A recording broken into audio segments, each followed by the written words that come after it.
graciously grant peace in our days, that by the help of your mercy, we may be always free from sin, safe from all distress, as we await the blessed hope and the coming of our Savior Jesus Christ. For the kingdom, the power, and the glory are yours, now and forever.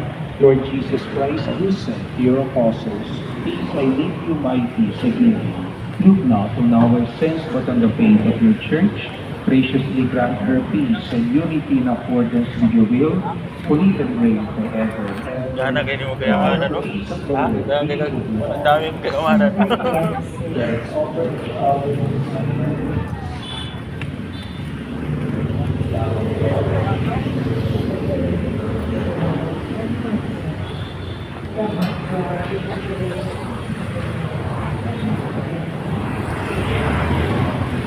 Ay, tampok.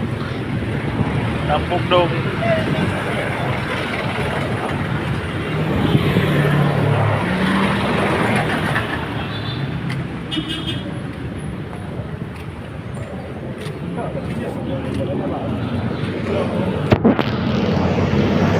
Karwas mana ya Blodai? Silias.